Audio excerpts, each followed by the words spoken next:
Assalamualaikum warahmatullahi wabarakatuh. Gus Mukhlason. Yang mau saya tanyakan simpel saja. Sering kita mendengar yang namanya dzikir sir, dzikir rasa. Yang di sini yang mau saya tanyakan itu apa definisi dari dzikir sir atau dzikir rasa itu? Apakah cuma pengangen-angen atau pengiro-ngiro? Pengangen-angen dalam arti dalam alam pikir kita, pengiro-ngiro dalam hati, bukan dalam fikolbi gitu. Nah, gitu. Yang saya tanyakan itu aja. Dan bagaimana cara memahami dzikir siri tadi? Terima kasih. Assalamualaikum warahmatullahi wabarakatuh. Waalaikumsalam warahmatullahi wabarakatuh. Bicara tentang dzikir niku wonten jenis sekawan tahapan secara ringkas. Pertama disebut dzikir jahar, yang keluar dari kalimat tauhid la ilaha illallah. Maksud daripada jahar diucap di lisan. Diucap di lisan. Yang kedua disebut dzikir siri, sir jenengan sanjang wau, yang muncul dari kalimat tauhid la ilaha illa huwa. Artinya dia. Kalau kita bicara dia berarti jauh. Dia berarti dia tidak di depan kita, jauh. Apa kata dia yang ngechat Lombok? Mesti telunjuk kita nduding ke atas. Adoy rek Gusti Allah. Ngoten. Gak mungkin apa kata yang ngechat telunjuk sampean nduding ngarep sampean, gak mungkin. Gak tumon kula. Ngoten. Udah, ini proses Pak memangnya. Disebut dzikir sir karena di dalam hati kita ngucap Allah. Iki masih ngucap nama. Di dalam thariqah itu kita diwajibkan untuk dzikir seperti ini bersamaan dengan keluar masuknya nafas. Allahu, Allahu, Allah. Dikatakan sir, orang lain nggak tahu. Kalau jahar orang lain tahu karena bersuara di jasad. Tapi ini bersuara di hati. Orang lain nggak akan tahu. Disebut sir itu di situ. Terus yang ketiga disebut dzikir sir di dalam sir, sirul asrar.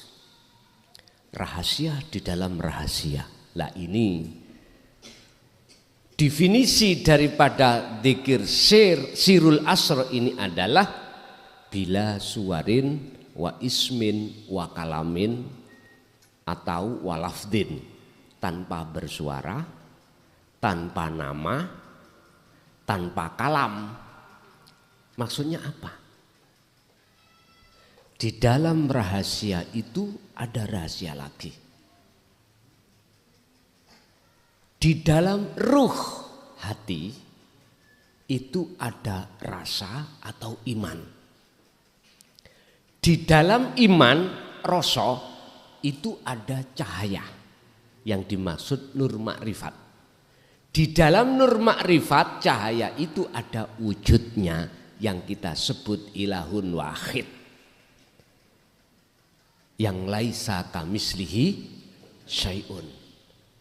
Bahasa syariat disebut Allah Subhanahu wa taala wujudnya.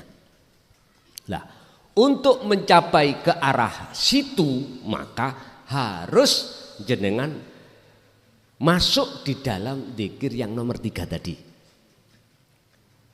Dzikir yang sudah tidak ngucap nama, berkalam, tapi dengan rasa atau iman.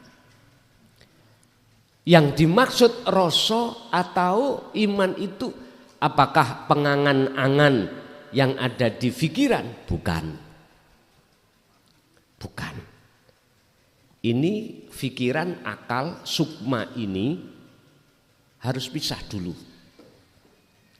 Harus dengan ruh hati. Sebab di dalam hati jenengan, di dalam ruh sampean iku ada rasa. Pertama su'aul basiroh, rasa. Bangunlah rasa ini, dzikron kathiron, sebanyak-banyaknya. Berzikirlah sebanyak-banyaknya dengan sejatine dzikir. Prakteknya mang piye? Ngeten. Dalam aktivitas apapun, hati jenengan harus melampah rasa. Merasakan kehadiran, meyakini urip yang ada di dalam segala apapun, itulah wujudnya Allah, itulah sebagai subjek, itulah sebagai isim fa'il, itulah sebagai sang berperan. Hati sampean harus nyambung no, roh sampean harus sambung terhadapnya. Dengan apa? Rasa tadi. Dengan iman. Kalau ini sudah jenengan bangun terus menerus, maka yang namanya cahaya mesti dinyalakan Allah. Nur makrifat dalam hati sampean akan dinyalakan Allah. Allah menyalakan nur makrifat, cahaya makrifat dalam hamba itu tidak karena nasab. Bukan. Karena apa?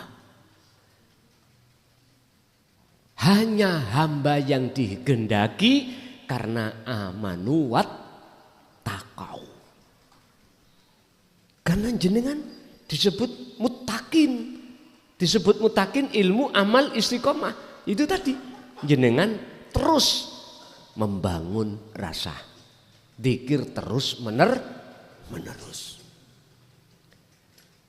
Dzikir ini manakala jenengan lakukan lewat rasa niki, nanti akan masuk di dalam tahap kedua tentang sirul asr, yaitu ainul basiroh, bertemu sang kholik di dalam kemakrifatan Allah.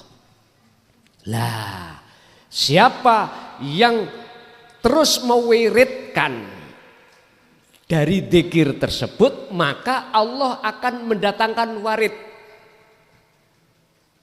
Warid itu apa? Ya nur makrifat mau. Pertolongan Allah. Yang kita ditolong, asalnya kita dalam kegelapan pada Allah, akhirnya gelapi dihilangkan Allah dengan nur makrifat. Cahaya makrifat. Itulah warid. Ketika lampu ini dinyalakan, maka kegelapan pasti hilang. Maka nyatalah apa yang di depan jenengan. Tadinya lampu ini tidak menyala, gelaplah kita, tidak akan pernah kita bisa melihat meja, melihat gelas, melihat apapun, enggak bisa.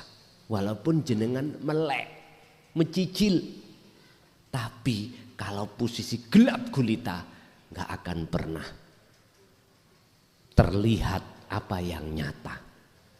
Apabila kita belum sampai dzikir yang kumaksud tadi sirul asrar, maka sampai kapanpun kita tidak akan pernah ngerti wujud nyatanya Allah. Sama dengan itu. Jadi sirul asrar itu tempatnya adalah betul di angan-angan. Tapi bukan angan-angan akal, tapi tafakurnya hati. Bentuk tafakure hati, jenengan merasa bahwasanya hidup dalam diri jenengan itu bukan hidup kita. Kita makhluk itu tiada. Itulah wujudnya Allah. Makanya jenengan tetap kudu terus bangun rasa. Inilah dzikir kesadaran. Kalau itu terus jenengan lakukan, maka ainul basiroh mesti Allah sampaikan pertemuan itu. Buka di dalam surah Al-Ankabut ayat 5. Mangkana yarju liqa Allah, iki khusus wong Islam. Nek Al-Kahfi tadi untuk seluruh agama. Ini khusus agama Islam. Karena apa? Menyebut nama Allah, nama Tuhan yaitu Allah. Barang siapa yang hatinya ada kemauan, keinginan untuk bertemu Allah, fa inna ajalallah la'at. Allah berjanji akan menemui jenengan dalam waktu yang Allah tentukan. Dadi jenengan dikire iku ojo arep-arep ketemu. Sebab ketemu waktunya sudah ditentukan Allah. Cukup kita membangun zikir sebanyak-banyaknya. Udah itu. Kemakrifatan itu akan muncul. Sebab kaidah akan mengatakan Allah akan mendatangkan nur makrifat manakala hambani berzikir. Warid akan datang manakala wirid iku terus menerus dilaku. Ingat makalah karomah iku teko sebabi teko istiqomah. Boleh itu dikatakan karomah, boleh. Tapi karomah endingnya itu tidak alam mukasyafah tapi alam musyahadah, pertemuan terhadap Allah, bukan pertemuan terhadap selain Allah. Jadi begitu Pak, yang dimaksud angan-angan tafakur itu tidak di akal tapi di hati.